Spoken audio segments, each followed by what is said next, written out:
Assalamualaikum Ustadz. Izin bertanya, ada orang yang mengatakan bahwa dalam surat Al-Ahzab dan An-Nur, di dalam ayat tentang seruan wanita berhijab tidak ada kata wanita berhijab, tidak ada kata tanda kutip wajib menggunakan hijab di dalam ayat tersebut. Karena wanita tersebut dengan kekeh jika memang ada kalimat wanita wajib berhijab, tunjukkan. Ketika saya mencoba menerangkan, saya cek translate memang tidak ada kata wajib. Jadi saya tidak mampu menjelaskannya. Tapi saya yakin jika perintah Allah bukan tawar-menawar lagi. Mohon sekiranya Ustadz dapat menjelaskan kewajiban wanita berhijab walaupun di dalam Al-Quran di terjemahan bahasa ini tidak ada kata wajibnya. Jazakallah.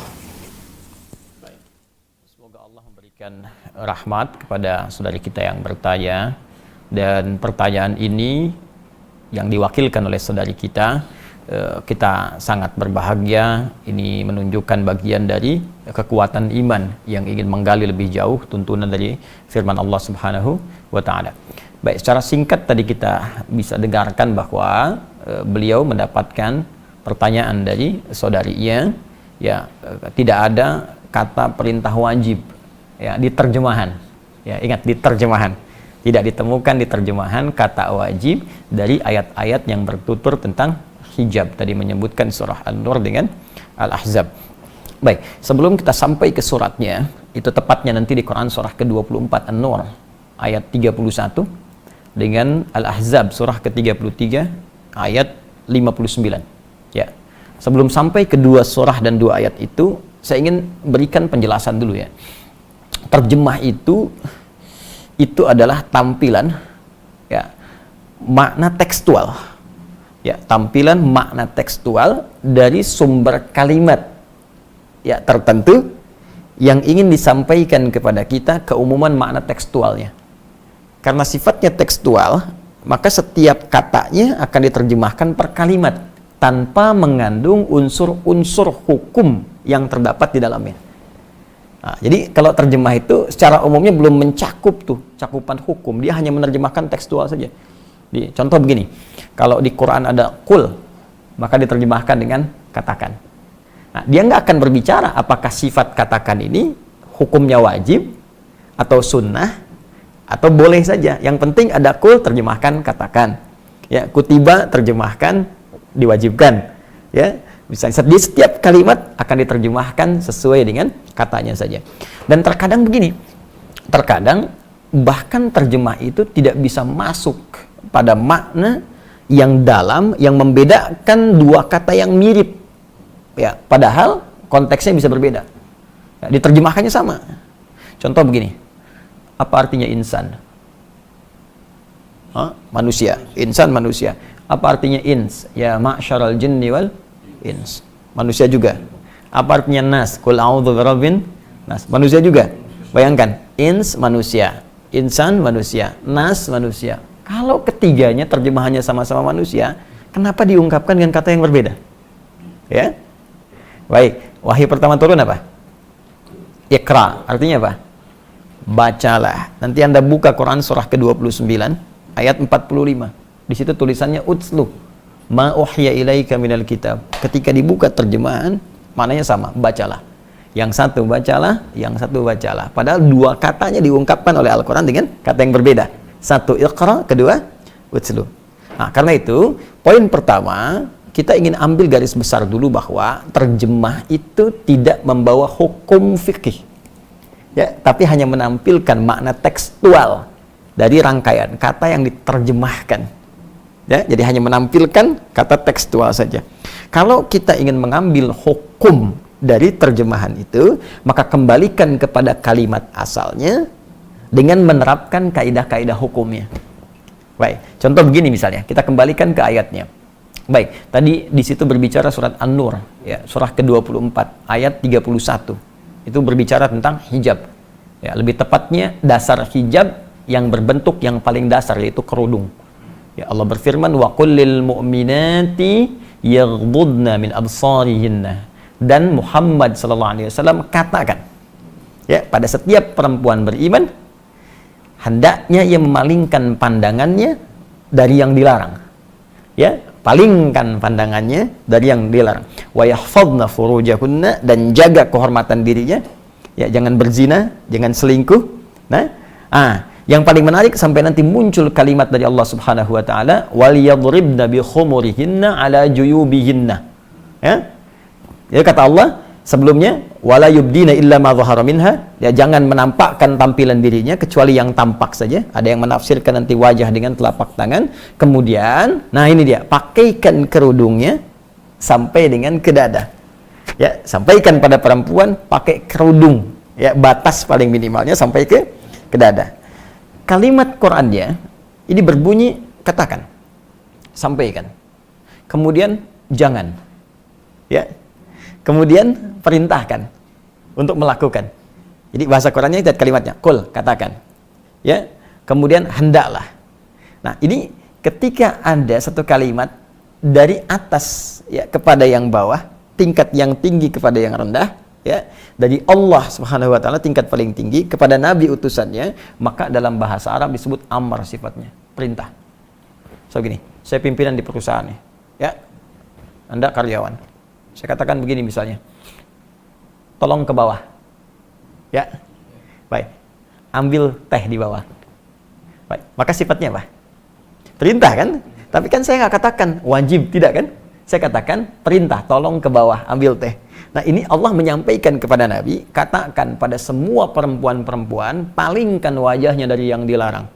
Jaga kehormatan dirinya, jangan berzina, jangan tampakkan bagian tubuhnya, kecuali yang biasa nampak saja.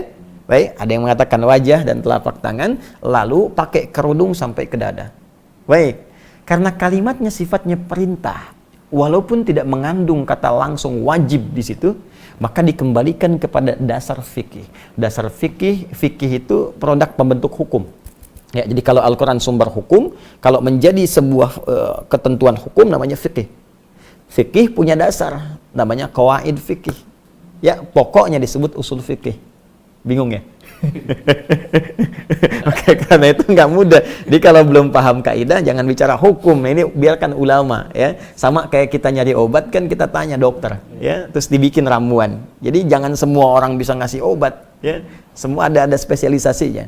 Nah, maka di usul fikih ini ada kaidah berbunyi begini: al aslu fil amri lil wujub hatta yadullad dalilu ala khilafihi. Ya, asal makna sebuah perintah itu mengandung hukum wajib. Jadi tidak harus kalimatnya langsung berkata, saya wajibkan. Muhammad katakan pada umatmu, saya wajibkan. Tidak. Jadi setiap ada unsur perintah, ya, maka sifatnya wajib. Setiap ada unsur larangan, jangan. Ya, jangan itu kan perintah untuk meninggalkan, disebut larangan. Perintah mengerjakan, perintah meninggalkan. Perintah meninggalkan disebut nahyun, larangan. Perintah mengerjakan disebut amrun, lakukan.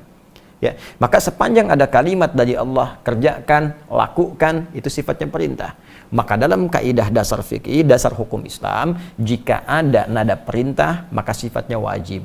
Kecuali ada keterangan lain yang menjadikan kewajiban itu turun tingkat hukumnya menjadi sunnah atau mubah, standar. Nah, contoh, poligami. Kenapa ketawa? Kenapa ketawa? Misal, Quran surah keempat An-Nisa tentang poligami ayat 3, ya. Wa in khiftum alla tuqsitu fil yatama fankihu ma taba lakum minan nisa mathna wa thulatha wa ruba'. Ya. Jika engkau khawatir, ya, tidak mampu berlaku adil pada anak-anak yatim ini ketika engkau ingin menikahinya, ya, dalam hal perawatannya, maka perintah sifatnya nikahi, kata Allah. Silakan nikahi. Ya, untuk bisa membantu merawat mereka, kamu boleh nikahi. Bisa 2, 3, atau 4. Ya, 2, 3, atau 4. Kalau dibaca sampai sini saja, jadi perintah. Maka wajib tuh. Artinya kalau yang nggak poligami, dosa. Ya kan? Nah, tapi kita teruskan ayatnya. Fa in khiftum alla ta'dilu fawahidatan. Ya. Tapi kalau Anda malah nanti nggak bisa berlaku adil dengan berpoligami itu, Ya, tidak ada memenuhi kualifikasinya, syaratnya tak terpenuhi, bahkan nanti berpeluang menjadikan suasana rumah tangga tidak muncul sakinah, nggak ada mawaddah, nggak ada rahmah, cukup satu aja. Ya, satu aja samara susah, terus pengen dua gitu kan, kata Quran tuh begitu. Nah, jadi jangan sampai diartikan nanti hukum poligami wajib, karena ada keterangan lain yang menjadikan tadi kalimat perintah turun. Ya, bisa menjadi sunnah, mubah, atau bahkan turun nanti geser ke kiri, makruh. Ya, kalau dikerjakan jadi buruk misalnya, atau muncul suasana yang dilarang oleh Allah Subhanahu wa taala. Jadi, pertama, kita bisa simpulkan bahwa kalimat wajib ya di dalam ayat Quran surah ke-24 An-Nur ayat ke-31 itu ditemukan dari bentuk katanya. Ya, dalam bahasa Al-Quran, yaitu sigat kalau dalam bahasa Arab, dari unsur bentuk katanya yang berupa perintah. Sedangkan perintah diartikan sebagai wajib. Jelas sampai sini? Nah, itu baru kerudung. Ini yang paling pokok dasar. Jadi bagi perempuan itu sekecil-kecilnya berkerudung. Nah, ya, jadi kalau sekecil-kecilnya berkerudung, batasnya sampai dada. Ya, cuma kan gini, di zaman Nabi itu dulu belum ada mukena seperti kita sekarang. Ya, kain boleh jadi terbatas. Jadi kalau muncul perintah sholat misalnya, ya, atau misalnya ini ketiup angin sedikit bisa terbuka dan sebagainya, kan? Nah, ini karena itu dalam hal tertentu muncul kejadian ada sebagian perempuan malam-malam mau ke toilet diganggu oleh preman-preman di awal masa Islam. Di preman sudah ada dulu. Nah, cuman pada taubat. Jadi kalau sekarang masih ada preman, telat gitu ya, telat. Nah, jadi diganggu. Nah, saat diganggu dilaporkan pada Nabi, esoknya turunlah Quran surah ke-33 Al-Ahzab ayat 59.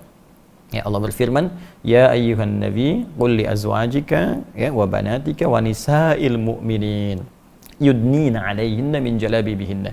Ya, wahai Nabi SAW, katakan, perintahkan. Nah, qul, katakan, perintahkan. Ya, kepada istri-istrimu, anak perempuanmu dan perempuan beriman dimanapun. Imannya dipertaruhkan. Dipertaruhkan. Apa yang dikatakan di sini? Mulai sekarang rendahkan. Ya. Jilbabmu, kerudungmu itu rendahkan jilbabnya. Jadi menutup lebih bawah lagi. Ya, asa an yu'rafna fala yudzain. Dengan demikian dikenali, nanti kamu nggak diganggu lagi. Jadi ayat ini ingin menegaskan kerudung yang dipakai itu sebagai identitas bagi seorang muslimah. Yang kedua, penanda kekuatan iman, kan? Yang ketiga, kalau sudah mengenakan begitu, maka muslim-muslim pria-pria mesti peduli, kalau diganggu mesti dilindungi. Ini sebetulnya jilbab itu Allahu Akbar, sayang Allah. Jadi bukti cinta Allah kepada perempuan beriman itu diturunkan jilbab. Asalnya supaya nggak diganggu gitu. Jadi saking sayangnya Allah pada setiap perempuan beriman, jangan diganggu perempuan beriman. Ya, dari mana kita tahunya ya Allah dia beriman? Lihat, berjilbab gak? Ini identitas pertamanya. Di sepanjang Anda menemukan yang berjilbab diganggu, bantu mereka. Ya, kesulitan, bantu mereka. Itu asalnya. Jadi ketika diturunkan itu untuk meringankan perempuan, bukan untuk menyulitkan. Ya. Yang kedua, pertanda iman. Ya. Jadi yang ketiga, ini memudahkan dalam syariat. Jadi kalau dilonggarkan itu, longgar, nanti kalau di Arab kan nggak ada mukena tuh. Jadi dia bisa langsung dipakai untuk sholat sekaligus langsung. Ya. Nah, seperti ini. Jadi serendah-rendahnya menggunakan kerudung. Ya, rendah itu bukan menunjukkan rendah, tidak, karena nanti ada beberapa aktivitas yang memang sulit dikerjakan dengan menggunakan jilbab panjang. Maka paling minimal sedada itu. Ya, paling minimal sedada. Ya, jadi rendahkan dikit gitu kan. Nah, kalau kita ingin santai perpanjang, tapi kan kalau ada yang maaf ya di pasar berjualan sayur macam-macam dan sebagainya, kesulitan misalnya dalam pergerakan yang mobile, maka setidaknya paling rendah dia sedada itu. Nah, ini yang dimaksudkan di dua ayat tadi. Jadi kata wajib tidak tertuliskan di terjemahan karena memang terkandung unsur hukumnya di balik kalimat perintah di dua ayat tadi. Nah, tapi yang ingin saya tekankan di sini, karena itu belajar agama tidak bisa dicukupkan dengan terjemahan saja, itu berbahaya. Ya, karena itu mesti bertanya. Ya, jadi jangan sampai disimpulkan belajar terjemah langsung paham, tidak. Imam Al-Bukhari menulis tafsir hadisnya sahihnya 16 tahun. Ditulis 16 tahun. Ya, baru bisa disampaikan. Anda baca baru 1 hari atau 16 jam, tiba-tiba langsung jadi mufti misalnya. Kan mustahil. Ya. Jelas ya? Ya, saya kira jelas ya, pemirsa dimanapun Anda berada. Jadi kesimpulan cepatnya, kata wajib bila pun tak terdapat secara tekstual di terjemahan, bukan berarti hukumnya hilang kewajiban, tapi dilihat dari makna yang terkandung di dalamnya. Jika dia berbentuk perintah, maka menjadi wajib. Jika kewajiban itu diikat dengan syarat-syarat atau kondisi tertentu, maka hukumnya bisa merubah sesuai dengan kadar perintah yang dimaksudkan. Wallahu ta'ala a'lam bissawab.